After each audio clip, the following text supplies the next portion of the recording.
I'm just outside of the City of Lacy Lakeview's City Hall. Now, there's been some confusion among the community following a training exercise put on by the volunteer fire department involving a controlled burn at a house. Now, while some news outlets decided to run the story as is, we held off to do our due diligence as journalists to find more answers and to get a bigger picture. So I took your questions to city leaders to get answers. It's Susan and John's home of almost 50 years. We're told heat from the fire did the damage on their house. This is a Facebook Live video of the fire posted on their daughter's Facebook page. That shield ain't nothing.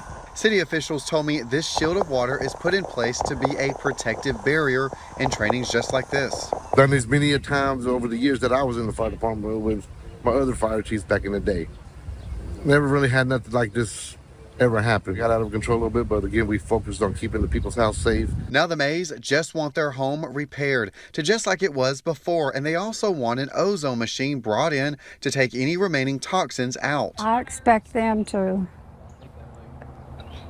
do everything correctly to make it as good as it was. But they've been told some conflicting information from city officials about who's paying for the repairs, leaving the couple with little confidence from the city that the work will get done correctly. Oh, and it's hard to really feel 100% confident. I asked City Council members, City Manager Calvin Hottie and Tomas Cardoza these questions. Will the City of Lacy Lakeview pay for all damages done to the Mays home, including having an ozone machine brought in to remove smoke toxins from the home?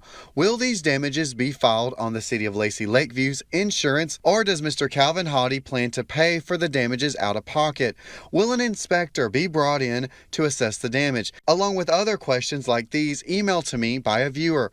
Why would Calvin Hottie have a building on property that he owns burned down by the Lacy Lakeview Volunteer Fire Department instead of demolishing it at his expense? Why would the fire department even consider burning a house without a working fire hydrant that's operating nearby? Calvin Hottie responded and tells me they are investigating the unfortunate situation. In a partial statement, he says, quote, based on the results of the investigation, the appropriate steps will then be taken, including remedying any damage that may be the responsibility of the city. Since a claim is pending, the city will defer any further comment until after the investigation has been completed. Now, the May family tells me they have been in contact with city officials and are looking at other options.